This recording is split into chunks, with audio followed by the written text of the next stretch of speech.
Olá pessoal, tudo bem com vocês? Vamos aí para mais uma aula e hoje nós vamos falar um pouquinho sobre comunicação e os seus desprocessos.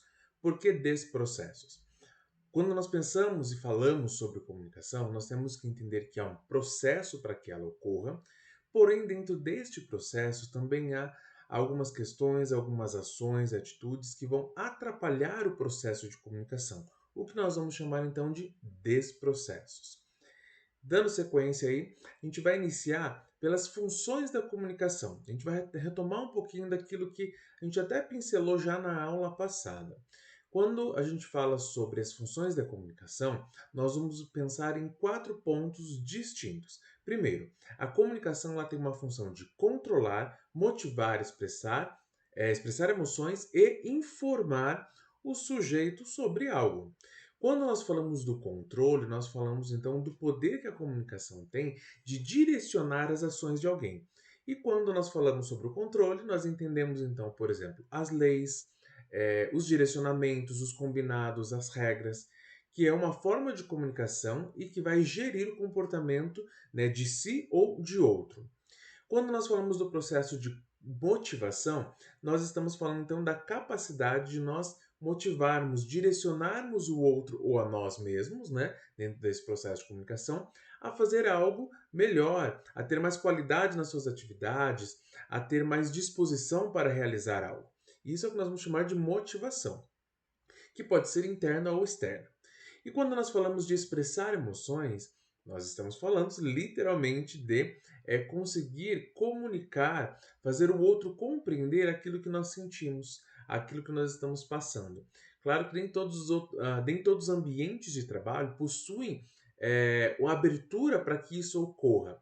Porém, entretanto, todavia, é algo que nós precisamos trabalhar nos ambientes de trabalho, né, nos ambientes corporativos. Espaços para que sentimentos, emoções, pensamentos possam ser colocados, né, em jogo, em prática, justamente por conta de uma questãozinha, né, que é a inteligência emocional. Para que isso facilite as relações pessoais e interpessoais no ambiente corporativo. E quando nós falamos de informar, nós estamos falando aí expressivamente, né, das questões mais focadas talvez aí às nossas ações, que é direcionar algo que seja importante a ser realizado. Né? Então, por exemplo, a gente vai falar das placas de trânsito, que estão ali para informar que a determinada rua é proibido você passar em determinado horário, que você não pode dobrar à direita, que você tem que seguir em frente, que uma rua é contramão, uma placa de pare, ela vai informar algo, a placa do banheiro, ou quando você vai para uma palestra ou uma reunião melhor, e você vai informar as pessoas de novas mudanças, alterações que teve no ambiente corporativo, no ambiente de trabalho, ou você vai informar alguém de que você vai desenvolver alguma atividade, tarefa ou alguma prática específica, ou seja, ela tem como ponto de partida uma tomada de decisão, tá joia? E aí você vai estar informando sobre algo. Seguindo, dentro disso, pensando a comunicação desta forma, nós temos que entender que ela acontece a partir de um processo, né? Então a comunicação ela não vem por acaso, não vem do nada. E tem alguns elementos, né, que têm que estar presente no processo de comunicação. São elementos que são extremamente importantes para que a comunicação seja eficaz, para que ela seja eficiente. Lá no material de leitura de vocês, vocês viram que existe, né, esse infográfico aqui mostrando para a gente então como que se dá o processo de comunicação. Minimamente, para que haja um processo eficaz de comunicação, nós precisamos de uma mensagem, uma fonte, né, ou emissor, um meio ou canal para que essa comunicação seja realizada e um receptor. E esse receptor vai dar o feedback. Então, minimamente, nós precisamos desses 5 elementos: mensagem, emissor ou fonte, canal ou meio pelo qual vai ser enviada essa mensagem, receptor e feedback. Quando nós falamos aí da mensagem, é o conteúdo que eu desejo enviar para o outro. Então, a mensagem é aquilo que eu desejo passar. De que forma? Pode ser, então, um pensamento que eu tive, que eu quero expressar, que eu quero informar. Pode ser algo que eu queira comunicar, algo que eu queira direcionar. Então, é algo que eu queira expressar para o outro. O emissor, né, o sujeito. Então, quem é esse sujeito que faz, que emite esta mensagem? Opa, somos nós, né? Ou é o rádio, ou é a televisão, que vai, aliás, que nós vamos utilizar a partir do rádio, da televisão, de uma carta, de um e-mail, de um texto no WhatsApp, de um áudio no WhatsApp, para chegar ao receptor. E esse então vai ser o canal, o meio pelo qual nós encaminhamos a nossa mensagem. É o meio pelo qual nós codificamos a mensagem. Essa codificação de mensagem é a forma que nós vamos utilizar. Quando eu envio uma mensagem para vocês, neste momento eu estou enviando, né, codificando uma mensagem de forma verbal. Eu estou falando para vocês, então eu estou codificando esta mensagem. E o canal que eu estou utilizando é um canal midiático, né, uma mídia visual, um audiovisual. Então vocês têm aí o que vocês estão me ouvindo e tem aquilo que vocês estão vendo. É uma forma de comunicação. Vocês são os meus receptores. Vocês estão recebendo esta mensagem. E a partir daquilo, do conhecimento que vocês têm, da linguagem que vocês utilizam, da língua na qual vocês estão dentro da nossa nação, que é o Brasil, vocês vão compreender ou não a mensagem que eu estou enviando. E então, depois vocês vão me dar um feedback sobre esta mensagem. E que feedback pode ser esse? O feedback pode ser qualquer coisa, gente. Se a gente estivesse em sala de aula, o feedback poderia ver a expressão de vocês de que está tendo entendimento daquilo que está sendo ensinado ou que não está tendo entendimento. Pode ser uma atividade de sistematização no qual vocês vão responder algumas questões, fazer alguns exercícios para eu compreender, né, para eu perceber ali o quanto vocês se apropriaram ou não do conteúdo. Isso são formas de feedback, é um retorno que a gente dá para o emissor para mostrar que aquilo foi compreendido ou não. Porém, nesse processo todo aí de comunicação, podem haver ruídos. E o que são ruídos? São algumas coisinhas que podem acontecer que vão atrapalhar tanto o processo de emissão quanto o processo de recepção e do retorno, que é o feedback, tá? E a gente não pode esquecer que dentro desse processo de comunicação, a gente tem que levar em consideração o contexto. E o que é o contexto desse processo de comunicação? Eu estou comunicando. Então, qual é o ambiente que eu estou comunicando? Eu estou num anfiteatro fazendo uma palestra, eu estou na praça conversando com os meus colegas, eu estou ali no cafezinho com os amigos lá da empresa, eu estou numa reunião junto com o corpo executivo da empresa. Para cada ambiente, eu tenho uma forma de comunicação, eu tenho uma forma de expressar ideias, pensamentos, né, ou direcionamentos. E para isso eu tenho que levar em consideração o quê? Quem são os envolvidos? Com quem se fala? Onde se fala e com quem se fala. Eu estou falando com pessoas do mesmo nível que eu dentro da empresa, que têm o mesmo nível de compreensão. Eu estou falando com executivos, com diretores, com gestores. Eu estou falando com o cliente. Para cada sujeito, né, dentro do meu espaço de trabalho, da minha convivência, das minhas relações interpessoais, do nosso network, eu tenho uma forma de me expressar, eu tenho uma forma de comunicar uma ideia, de emitir uma mensagem. E para isso eu tenho que levar em consideração também o referencial. E o que é esse referencial? É de onde o outro fala, de onde o outro está partindo para o processo de comunicação. Adiantaria eu estar aqui hoje falando para vocês e trazendo uma linguagem altamente rebuscada, elitista, academicizada? Não. Justamente porque nem sempre isso vai alcançar os alunos do primeiro semestre, que vão cursar uma disciplina de comunicação empresarial. Né? Isso faria sentido se você vai para uma pós-graduação, se você vai para uma palestra técnica, aí sim. Se você vai conversar com os seus chefes, né, com o alto nível, lá, o alto padrão de executivos lá da empresa, você pode conversar com eles da mesma forma como você conversa com seu colega de trabalho? Não, porque nós estamos em níveis sociais extremamente opostos, diferentes. Então, é preciso adequar a linguagem àquela forma de comunicação. E a mesma coisa que não adianta eu ir para a empresa e começar a dar uma palestra na empresa como se eu fosse um padre, um pastor. A linguagem é diferenciada. né? E justamente porque o ambiente é outro. Então, o gênero textual, a forma como eu vou organizar a minha comunicação, ela é diferenciada. A nossa forma de comunicação hoje, nesse momento, é aula. Então, existe um gênero textual de aula e uma forma para que ela ocorra. Você tem essa mesma forma de comunicação em outros ambientes? Em casa, por exemplo? Não. No mercado, você tem essa forma de comunicação? Não. Você vai na lanchonete, você tem essa forma de comunicação? Aula? Não. Porque é um gênero textual, é um gênero discursivo que representa aquele espaço específico. Então, gente, né, o Zé Palestrinha que vai lá para conversa de amigos e começa a palestrar, não tá legal não, viu? Tira essa prática aí. Então, fechando aqui só para a gente entender esse processo, o processo de comunicação.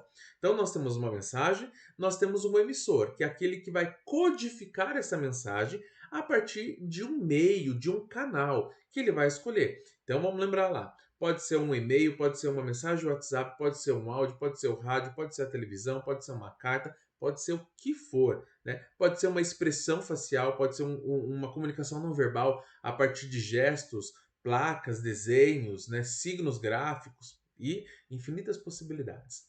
E ele vai emitir esta mensagem para alguém, para o receptor.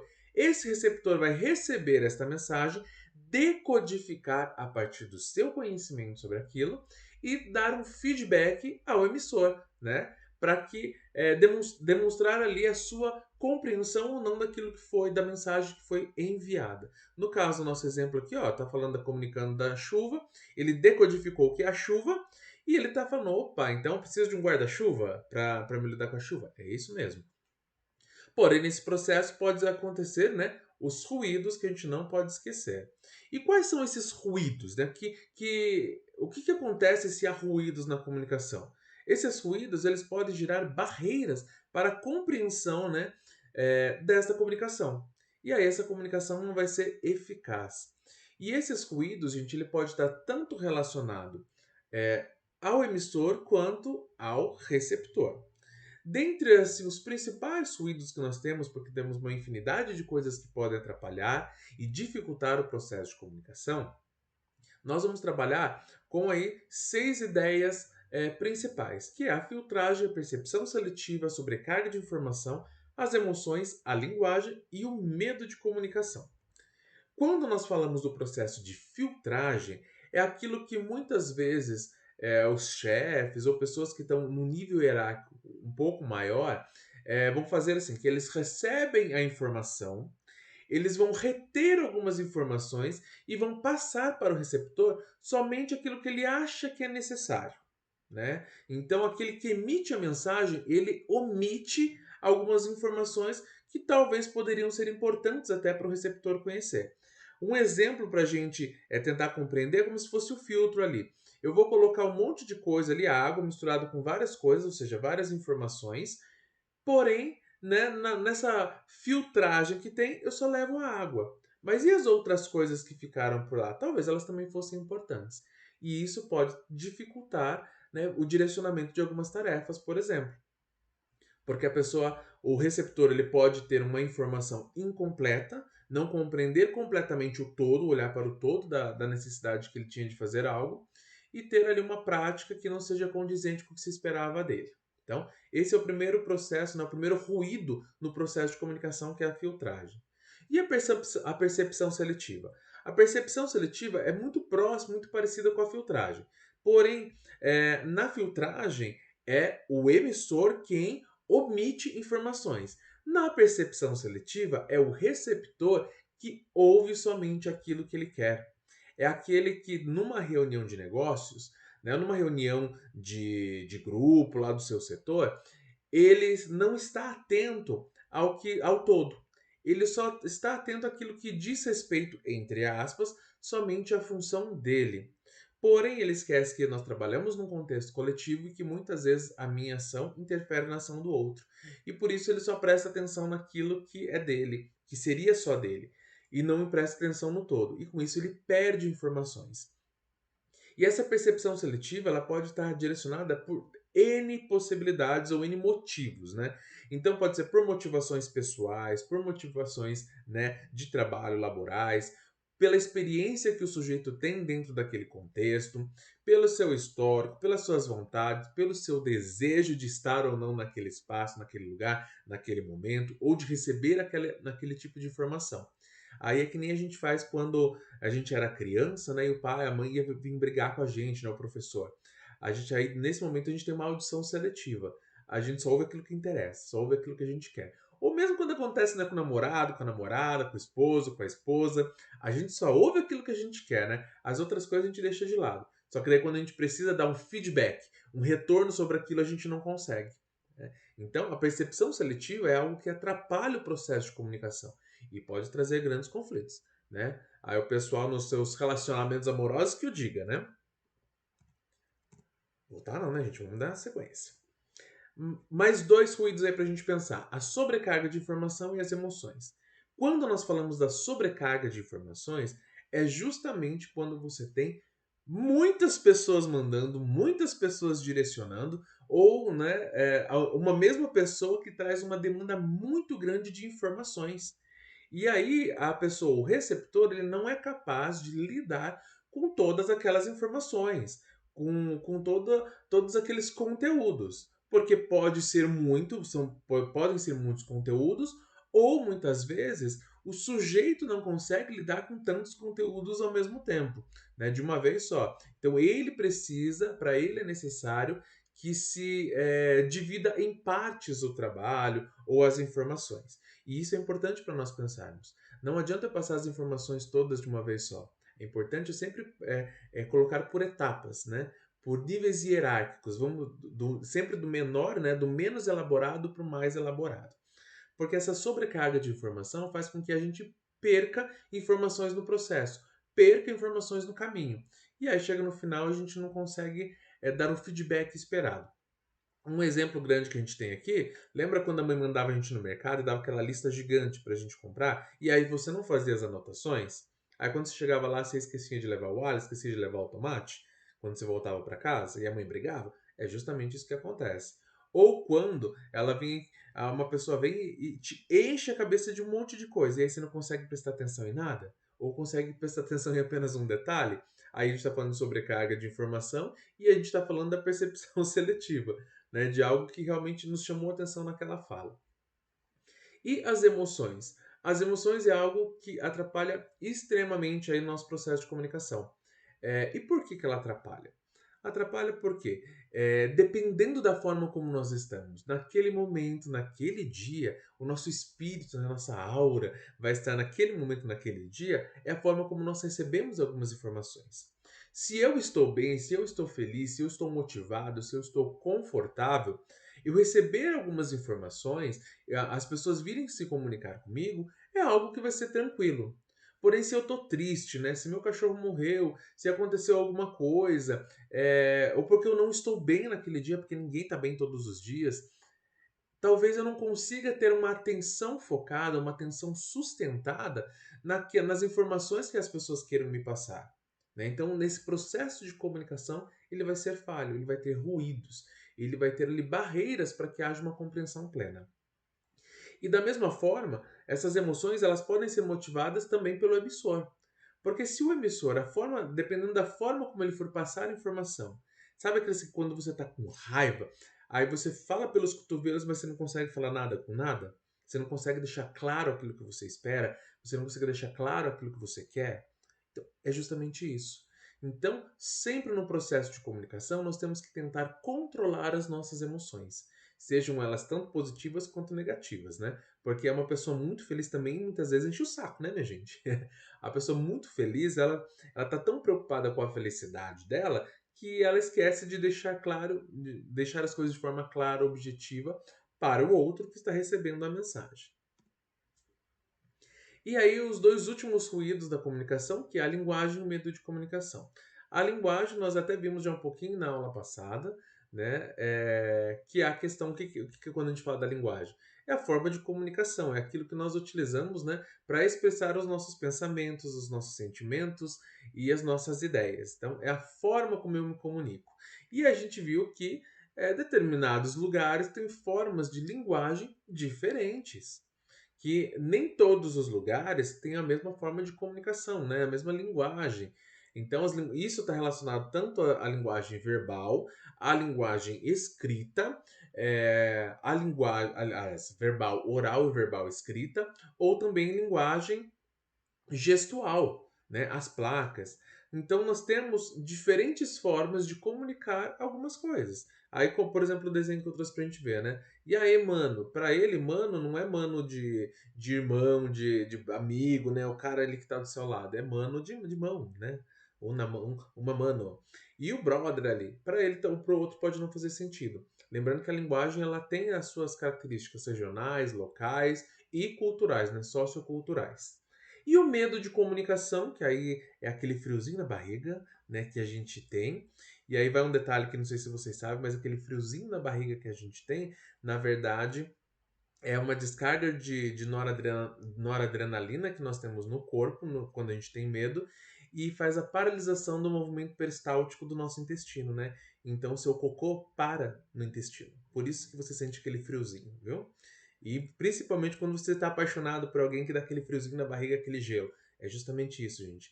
Então não é o coração, mas são suas fezes parando no intestino. Brincadeiras à parte, momento cultural à parte, medo de comunicação. E o que é esse medo de comunicação? O medo de comunicação, e aí com certeza vocês já passaram por isso, se não passaram, vão passar, é a hora que você vai para um seminário, é a hora que você vai apresentar alguma coisa, quando você tem que falar alguma coisa no meio de outras pessoas, você fica travado. Né? Tem pessoas que ficam travadas, que não conseguem falar nada, tem pessoas que choram, tem pessoas que saem correndo, tem pessoas que até que fica tranquila assim fisicamente, mas dá um branco, não lembra de nada, não consegue falar ou começa a gaguejar. Isso são algumas coisas que atrapalham a comunicação oral. Não medo de falar em público.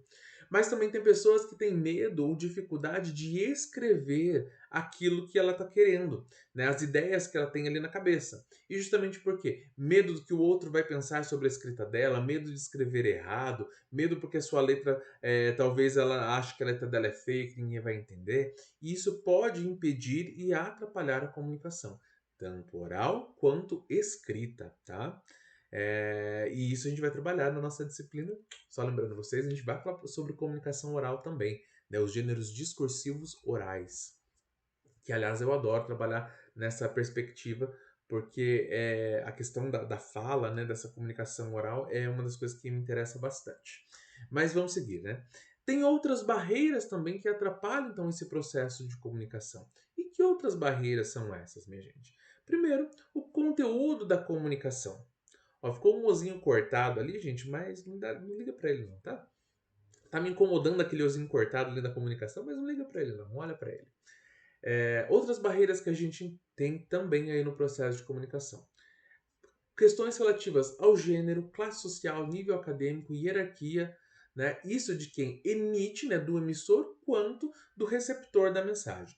Quando nós falamos das questões relativas ao gênero, eu vou talvez um pouquinho à contramão do que o autor traz ali no texto base da nossa aula de hoje. Porque ele vai trazer ali uma referência muito simplista, ao meu ver, relacionando que porque os homens gostam, né, de falar sobre determinados assuntos de forma específica, claro, objetivo, e as mulheres gostam de falar sobre sentimentos, trazer uma. Para mim é mais uma romantização do processo de comunicação do que em si uma relação mesmo social e cultural da comunicação. Porém, quando a gente fala em questões de gênero, acho que é muito importante a gente trazer à tona que no ambiente corporativo, nós temos algumas atitudes, muitas vezes, de impedimento, por exemplo, da mulher se comunicar. Então, os homens que acabam interrompendo as mulheres no momento que elas estão dando uma explicação, no momento que elas estão palestrando ou direcionando alguma comunicação a um grupo maior. O mansplaining, né, que eu acho que vocês já viram também, é que quando um homem tenta explicar para a mulher algo que ela já estava explicando ou algo daquilo que ela é especialista, e isso acontece muito. Quando você não dá ouvidos ou quando você não dá atenção devida num processo de comunicação, numa reunião, seja numa conversa informal, porque é uma mulher que está falando, isso nós temos e é algo muito presente na nossa sociedade. Muitas vezes nós desvalorizamos o sujeito, né, quem fala por conta do seu gênero. E isso não acontece só com mulher, mas isso acontece com mulher, isso acontece com a comunidade LGBTQIA+, isso acontece com as questões étnicas também. Então, quem é que está falando? Ah, é um negro, é um asiático, é um branco, é um europeu, é um americano. Então, tudo isso vai influenciar na validação que nós vamos dar da informação que está sendo dada, né? Então, isso é o que a gente vai falar sobre as questões de gênero e questões étnicas. Para além disso, a classe social. A gente dá muito mais valorização para algo de uma classe social alta, para alguém de classe social alta, no que ele está falando, do que uma pessoa de classe social mais baixa. A gente valoriza, né, o literato, a gente valoriza o cara que foi para academia, mas a gente não valoriza, né, o senhorzinho lá da zona rural. A gente, pelo contrário, a gente desvaloriza e não permite que ele muitas vezes se comunique, porque a gente fala que ele não tem conhecimento. E a gente tem que rever essas questões. Nível acadêmico já está dentro disso também. Nós valorizamos muitas vezes a questão de quem está muito lá em cima no contexto acadêmico, né, os doutores da vida, e a gente não valoriza aquele que nunca sentou no banco de escola. Porém, nessa forma de conhecimento, elas são distintas. E a comunicação também entre esses sujeitos é algo distinto. E para nós que somos emissores de comunicação, nós temos que aprender a lidar e trabalhar com todos os níveis de comunicação, tá? Então, sempre, gente, estas questões elas vão influenciar na comunicação, tá? E tentem olhar um pouquinho no ambiente de trabalho de vocês e na própria atitude também, o quanto vocês valorizam ou desvalorizam isso. Então, no processo de comunicação, então nós temos que olhar para essas questões, nós temos que evitar explicações desnecessárias. Então, ficar explicando, né, chovendo no molhado, a pessoa já entendeu ou a pessoa já é especialista no assunto e você está querendo ensinar. Então, por exemplo, eu vim aqui e querer ensinar para vocês, não sei, não consigo pensar nada agora, mas vim aqui e querer, por exemplo, ensinar para vocês como que se fala. Né? Vocês já sabem falar, então não precisa ensinar vocês a falar. A gente vai trabalhar questões ortográficas, questões de comunicação que são muito mais amplas, né? Formas de comunicação. Mas eu não vou ensinar vocês a falarem. Ah, vamos falar bolacha, vamos lá. Bolacha. Não, não precisa, né, meu gente? Então, explicações que são desnecessárias, elas trazem uma dificuldade no processo de compreensão da mensagem. Interrupção, né, que eu já falei também um pouquinho sobre isso, quando a gente está tentando explicar alguma ideia, algum pensamento e alguém fica interrompendo, isso é algo que dificulta bastante o processo de comunicação, né? Principalmente quando você está num ambiente onde tem mais pessoas, então isso atrapalha bastante. E também o descaso, o desinteresse ao emitir ou receber a mensagem. Se você vê lá que o cara não tá nem aí com aquilo que ele tá falando, ele tá falando porque ele tem que falar, não porque ele quer. Então ele vai falando de qualquer jeito, de qualquer forma, e ele não se preocupa com quem está ouvindo, se está entendendo ou não, se está fazendo sentido ou não. E da mesma forma nós, enquanto ouvintes, né? Muitas vezes a gente está lá e a gente não tá nem aí para aquilo que está sendo falado. É quando o pai ou a mãe vem dar um sermão na gente, a gente fica lá, né? Olhando para tudo quanto é lado, ou até olhando para o pai e para a mãe, mas pensando na morte da bezerra. E aquilo deixa de fazer sentido e aquilo não é uma comunicação eficaz, né? Então, esses são alguns pontos que podem atrapalhar aí também o processo de comunicação. Outra questão que pode atrapalhar, a ideia do politicamente incorreto, né? O que é esse politicamente incorreto? Que é justamente, gente, termos, né, palavras, expressões que nós vamos utilizar que não são adequados. Que não são adequados, por exemplo, ao contexto sociocultural. Palavras que não fazem sentido para aquele contexto. Como também palavras que podem ser ofensivas muitas vezes. Palavras ou expressões que vão ser ofensivas ou intimidadoras para o sujeito, que tendem a inferiorizar ou agredir. E aí, por exemplo, um exemplo clássico que a gente tem, né, que vocês estão acompanhando aí o Big Brother, talvez, né, estejam acompanhando o Big Brother, a, a Lin, né, que agora esqueci o nome dela, porque eu não assisto, eu vejo pelos videozinhos que estão soltos, mas o que acontece? Em vários momentos que ela é uma transexual, e em vários momentos as pessoas se referem a ela, por exemplo, no masculino, ou a uma pessoa que é travesti, e a gente vai chamar de traveco, né, porque a palavra traveco ela tende a agredir e ser ofensivo para a pessoa, né, porque é algo que é muito jogado, e a gente desvalida quem é o sujeito. Então, expressões que são incongruentes aí com o espaço ao qual está se falando. Principalmente hoje, a gente pensar também a questão da pessoa com deficiência, no qual a gente fica chamando de deficiente, de aleijado, né, da pessoa que não é normal. Isso são expressões que são erradas, que são politicamente incorretas. E aí vem com aquela brincadeirinha, né? Ai, mas o politicamente incorreto, né? Ai, é muito chato o politicamente correto. Ai, é muito chato agora porque não pode fazer nada. Não, não pode, gente. E não é uma questão de ser chato ou não, é uma questão de ética e educação. Né? É uma questão de demonstrar conhecimento e uma reformulação daquilo que nós somos. É por isso que eu trago essa tirinha do Armandinho, que é fantástico para a gente pensar. Então, quando eu vou me comunicar, eu tenho que avaliar o contexto da minha comunicação. Onde que eu estou? Lembra lá no ambiente, tem que ver o referencial, eu tenho que ver quem é o sujeito que vai estar lá. Eu tenho que utilizar palavras que enriqueçam o meu vocabulário, mas não que vão diminuir a minha fala, que vão fazer minha fala ficar algo fútil, né? Algo profano muitas vezes para aquele ambiente. E eu tenho que ter uma postura ética e respeitosa. Você gosta, você não gosta, é um problema seu, você guarda para você e resolve em terapia. Né? Mas a questão da postura ética e respeitosa nós temos que ter a todo momento, com todos os sujeitos em todos os lugares. Se eu estiver falando com um papa e se eu estiver falando com uma pessoa em situação de rua, né, o vulgo mendigo, a gente tem que ter o mesmo nível ético e o mesmo nível de postura ética e postura de respeito, tá? E vamos adequar a nossa comunicação ao sujeito ao qual nós estamos falando. Então nós temos que diminuir sempre condutas ofensivas e intimidadoras que tendem a inferiorizar ou agredir o sujeito, que expressam estereótipos, tá? Então, o gordo, a gorda, é, o baixinho. Então, vamos tirar isso do nosso repertório. Vamos nos referir às pessoas, aos sujeitos, às situações de uma forma adequada, tá?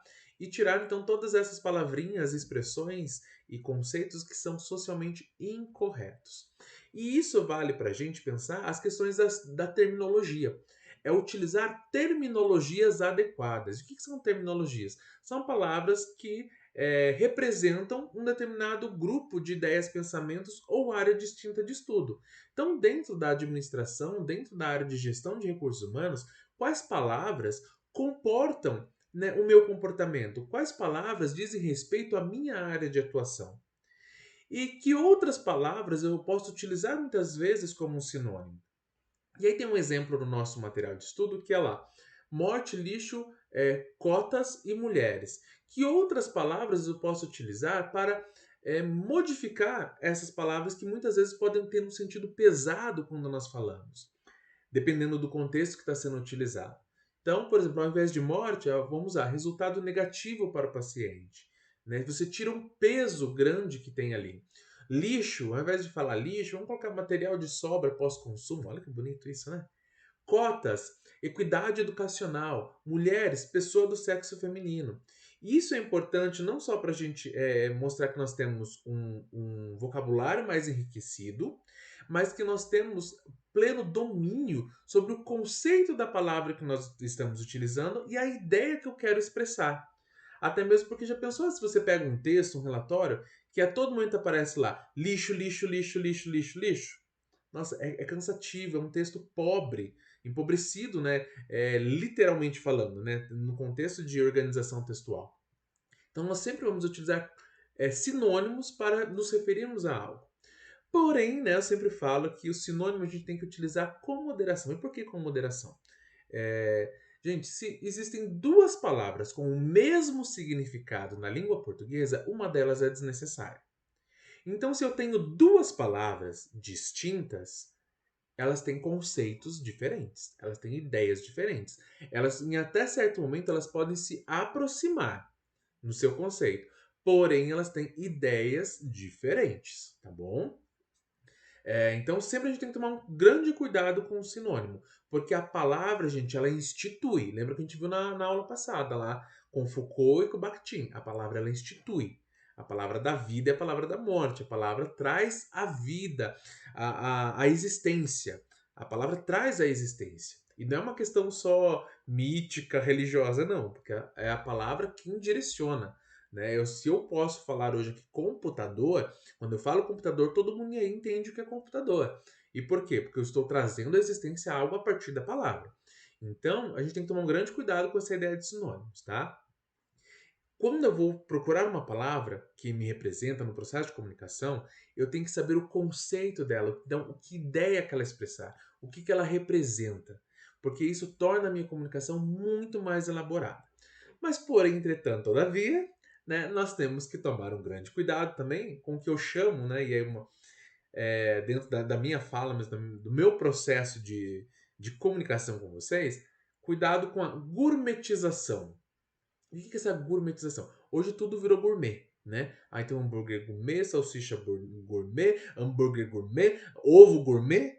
Aí você faz uma frescurinha ali e o negócio que era R$ 1 vira 10, né? E isso para tudo na vida, principalmente na questão da alimentação. E na comunicação não é diferente, a gente tem que tomar um grande cuidado. Aqui um exemplo para vocês, né? De uma gourmetização no processo de comunicação. O técnico em gestão humana e armazenamento em estado inoperante. Aí você tem tudo isso, né? E para falar o quê? Ah, eu estou falando sobre o coveiro, né? Então, gente, é uma brincadeirinha aqui só para a gente refletir que a gente tem que tomar um grande cuidado. Nós temos que ter uma comunicação mais elaborada, nós temos que trazer sinônimos, outras formas de comunicar um mesmo sentido, né, uma mesma ideia, porém com um grande cuidado para dessa gourmetização, tá? Então, ninguém vai ficar falando técnica de gestão humana e armazenamento em estado inoperante. Coveiro, tá? Vamos ser claros e objetivos. A comunicação ela tem que ser clara e objetiva para o outro. Até mesmo porque nós temos poder sobre aquilo que nós falamos, mas não sobre aquilo que o outro entende. E quando nós falamos disso, nós automaticamente falamos sobre a eloquência, né? Palavra bonita, né? E o que é ser eloquente? É aquela pessoa que se faz entender, é aquela pessoa que se expressa bem. E então, que tem um português, entre aspas, adequado à ocasião. Ou seja, nós temos uma língua portuguesa, uma forma de comunicação, seja ela formal ou informal, relacionada e condizente com o espaço, o ambiente e pessoas com quais eu estou me comunicando. Seja isso de forma falada, oralizada, ou seja de uma forma escrita. E sempre se atentando também às questões, né, da gramática normativa. Se eu vou para fala ou para escrita, eu tenho que falar adequadamente, tenho que escrever adequadamente. Tem regras para que isso ocorra. E aí, pensando nisso, né, eu trago essa tirinha para a gente ter uma dimensão do que eu estou apresentando para vocês. Então, olha lá. Conversa ali informal entre dois amigos.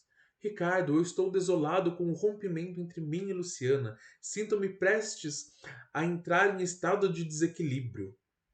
Você fala assim com seu amigo aí do lado? Você fala assim, né, com seu irmão aí na sua casa? Não.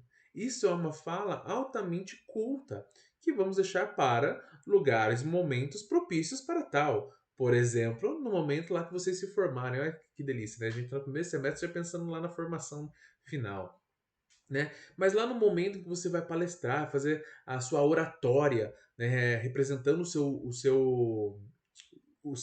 sua turma, né, o seu curso, você não vai falar para eles lá assim: boa noite, povo, hoje a galera tá de boa aqui para descolar o canudo, então é nós.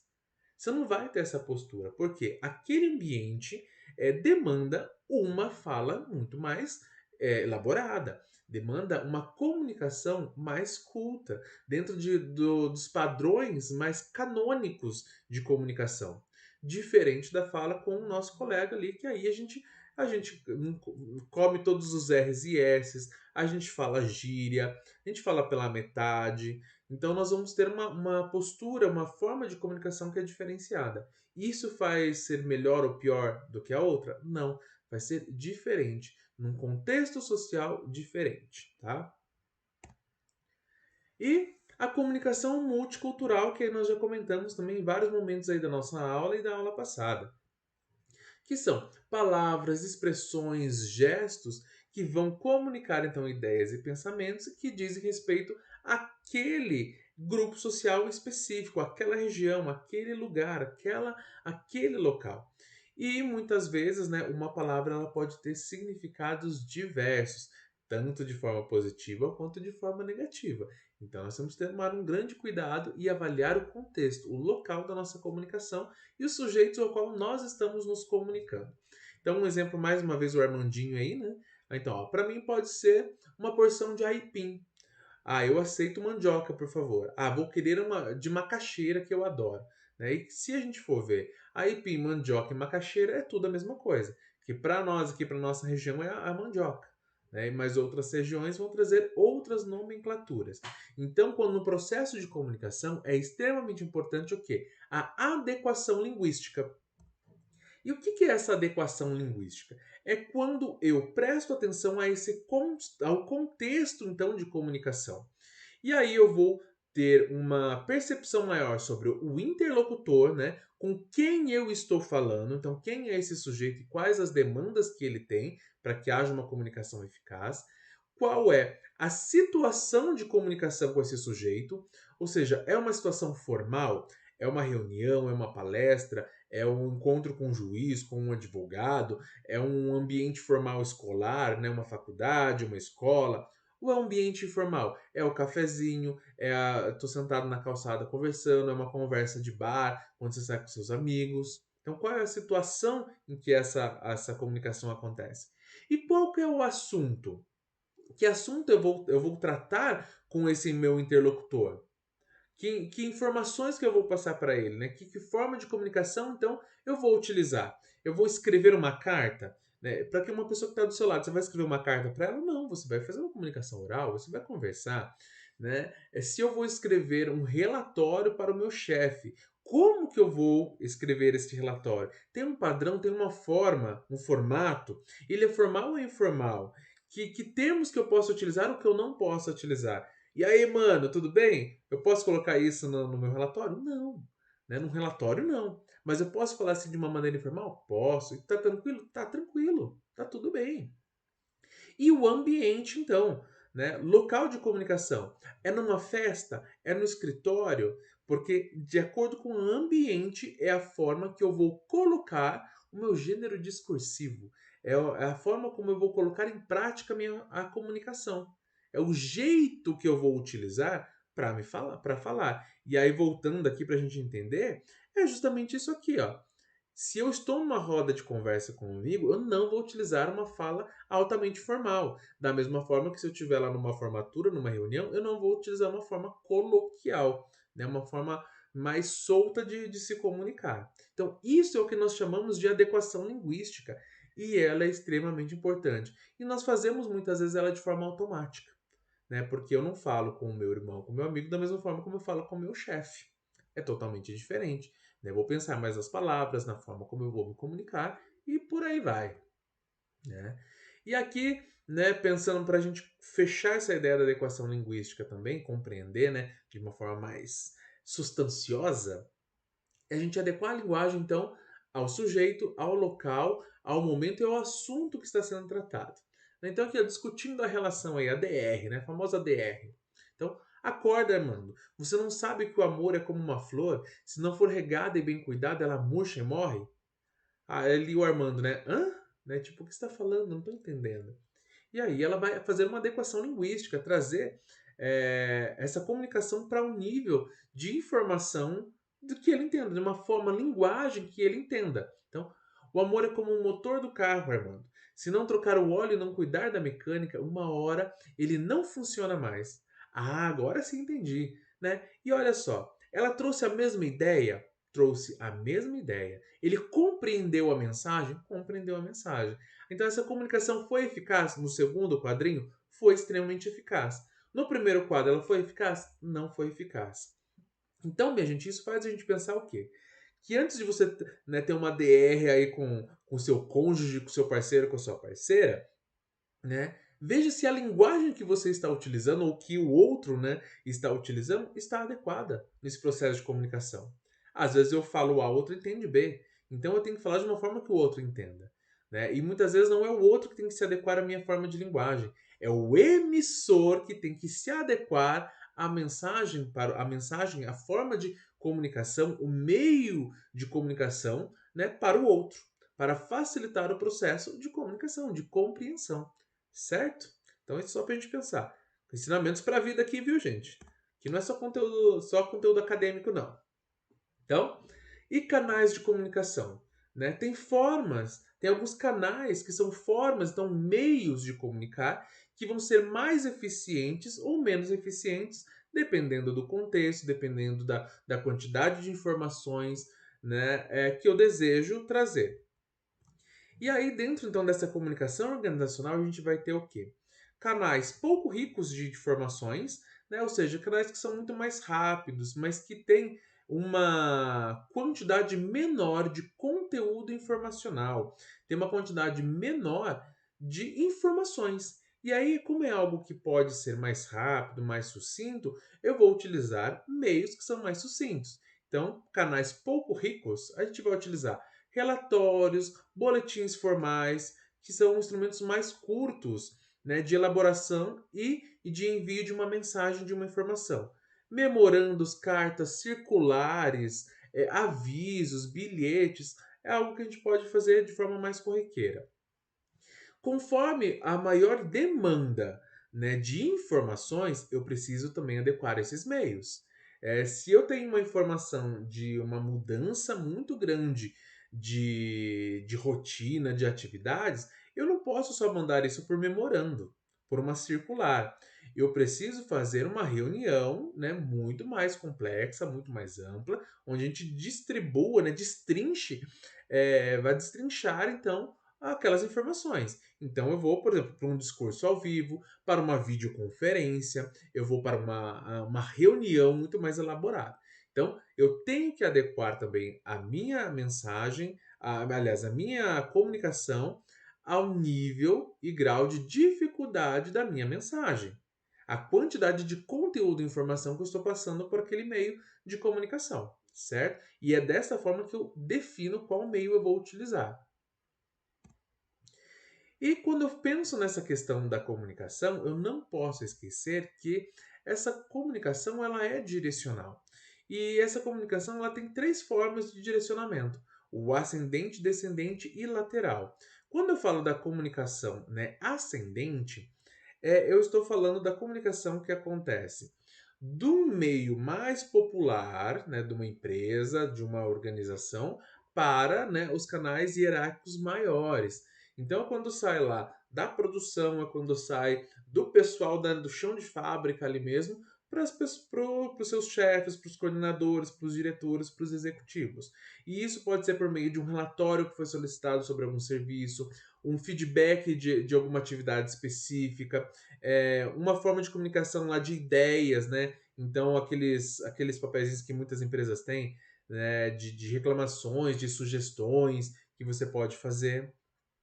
Quando nós falamos da comunicação descendente, é o caminho inverso. Então, quando vem de um nível hierárquico maior para um nível hierárquico menor. Então, quando o chefe solicita ou comunica algo, é quando o chefe está trazendo então uma informação para os seus grupos ou para os seus liderados. E a comunicação lateral ela acontece de forma, né, horizontal. Então é com o meu colega do lado, é a forma como eu me comunico com o meu colega, com os meus pares dentro do ambiente de trabalho, tá? E essa forma de comunicação, ela pode acontecer de diversas maneiras. As principais que nós observamos hoje no campo corporativo é a forma de cadeia, de roda e o canal geral, né? Que são todos os canais. Quando nós falamos da forma de comunicação em cadeia, essa forma em que nós temos um líder que é responsável pela informação e vai comunicar para o seu liderado, que talvez aí tenha um outro cargo ou função de chefia ou de direcionamento. E esses são responsáveis por passar para os seus subordinados. Essa forma de comunicação, ela é eficiente, ela é eficaz, porém ela pode trazer ali falhas também de comunicação. Porque vamos lembrar lá da filtragem, né? Se esses líderes aí que estão no segundo plano, ó, o chefinho lá em cima passou para o segundo plano aqui. Se ele faz uma filtragem da informação ou, né, teve ruídos ali que impediu a compreensão plena daquilo que foi comunicado a ele, quando ele for passar essa informação, ele já vai passar com prejuízo. E aí até chegar lá no último, né, é a brincadeira do telefone sem fio. Quando chegar no último já tá totalmente distorcido. Então, tem sua forma, tem seus prós e contras, né, esse tipo de comunicação. A comunicação em roda, né? Então, que nós temos um líder, uma pessoa que é responsável, que vai passar a informação para todos os outros. Essa forma de comunicação, ela também tem os seus prós, né? Que, por exemplo, então todos vão ter a mesma informação saindo do mesmo lugar, da mesma fonte, então vão ter acesso, né, em tese, à mesma comunicação. Porém, né, os seus contras. É uma forma de comunicação que demanda muito tempo. E isso faz com que haja um atraso na comunicação, demande mais tempo para que todos recebam informação. Então, prós e contras. E todos os canais. Quando nós falamos de todos os canais, é aquele assim que todo mundo fala com todo mundo, que todo mundo comunica. Esta é uma comunicação muito mais rápida, ela é eficiente nesse sentido no contexto tempo, porém ela também pode trazer grandes prejuízos. Justamente porque não se tem uma pessoa que é responsável por aquele processo de comunicação, então seja para passar as informações de forma mais coerente, rápida, eficiente e correta, né? E talvez aí haja distorções nesse processo. Pode haver distorções. E aí, até explicar que o focinho de porco não é tomada, né? Essa comunicação ela já trouxe grandes prejuízos. Então, essas são algumas formas de comunicação. Existem outras? Sim, existem outras demandas também. Mas essas são as principais que nós temos hoje no campo corporativo. E qual delas que eu vou utilizar? A qual for mais adequada para a sua empresa. E geralmente essas são utilizadas para empresas menores. Empresas maiores têm uma estrutura de comunicação interna, né, de comunicação organizacional ali interna, muito mais elaborada. Então, às vezes, tem um setor, um sujeito que é responsável por esse processo, né, desse marketing interno, né, do intramarketing aí. E algo que nós temos que tomar um grande cuidado nesse processo também de comunicação são as redes de rumores, né? Um nome bonito que a gente vai dar para o rádio peão, né? Ou as fofocas que acontecem no ambiente de trabalho. E não fofoca lá falando da do outro que levou chifre da mulher. Não, não é isso. Não é essa a fofoca. É a fofoca de desinformações sobre o próprio campo de trabalho. Tá? Então, muitas vezes alguém recebeu uma mensagem ou uma informação que ele não sabe se é verdade ou não e acaba passando para os colegas. E isso traz vários prejuízos, gente. E nós, enquanto profissionais, éticos e responsáveis por aquilo que nós falamos e fazemos, nós temos que evitar tanto receber essas fofocas quanto passar. Se nós recebermos, né, a gente está lá e a gente ouviu a fofoca. Então, a gente vai ser o ponto final dessa fofoca, tá? Se você quiser saber um pouquinho mais sobre isso, procura lá na internet lá, a história das três peneiras. Tá? É uma fábula bem interessante para a gente pensar um pouquinho nessa questão da fofoca. As três peneiras, procura lá. Lição de casa para vocês. Então, evite receber e passar fofocas. Se você ainda ficou com dúvida, alguém falou alguma coisa, você ficou com dúvida, busque sempre o responsável pela comunicação. Lá no seu setor, na sua empresa, quem é responsável por comunicar? Então, é essa pessoa que você vai buscar, porque ela vai ter a informação mais coerente para lhe passar, tá? E sempre seja, então, o ponto final da desinformação ou dessas conversas informais, né, da Rádio PO. E aqui um exemplo já para a gente já finalizando e caminhando para o fim, minha gente, para a gente finalizar, eu trouxe aqui também um quadrinho para a gente ver o quanto isso muitas vezes pode prejudicar o processo de comunicação na empresa, né? Então lá nós temos o chefe lá em cima, lá, quadrinho amarelo, né, com o balãozinho amarelinho, que diz: Zé, eu quero o número deste pedido. Aí já passou uma pessoa ali, ó, com o ouvidinho atento ali e falou: opa, despedido? O outro, o Zé? O quê? O Zé tá despedido? O Zé e o Tadeu estão despedidos? Eu também, né? Nós todos vamos ser despedidos? Gente, e tudo isso aconteceu porque alguém que ouviu alguma coisa e que começou a espalhar. E olha a repercussão que isso traz, né? Então a gente tem que tomar um grande cuidado. Nós estamos na era da pós-verdade, né? Nós estamos na era da fake news, é o que a gente mais vê a todo momento, né? No WhatsApp, no Facebook, no Instagram, em tudo quanto é canto. Então, gente, vamos tomar cuidado, né? Então, esses ruídos, essas barreiras, né? Essa rádio peão, muitas vezes ela pode prejudicar a nossa estadia dentro da empresa, dentro da corporação que nós estamos, né? No qual podemos até ser penalizados por isso, e muitas vezes também vai dificultar o acesso, né, a outras pessoas dentro daquele ambiente, né? A gente pode prejudicar não só a nós, mas a outras pessoas também. Então, na nossa aula de hoje foi isso, minha gente. A gente entendeu um pouquinho então de como acontece esse processo de comunicação, né? E quais são aí alguns problemas que nós podemos ter, né? Algumas barreiras, ruídos, dificuldades que nós podemos ter dentro deste processo. Tá joia? Então, nós ficamos por aqui hoje, né? E chegamos então ao fim aí da nossa aula. E é verdade esse bilhete, viu? Então, até a próxima aula, gente. Um grande abraço para vocês e até mais. Tchau, tchau.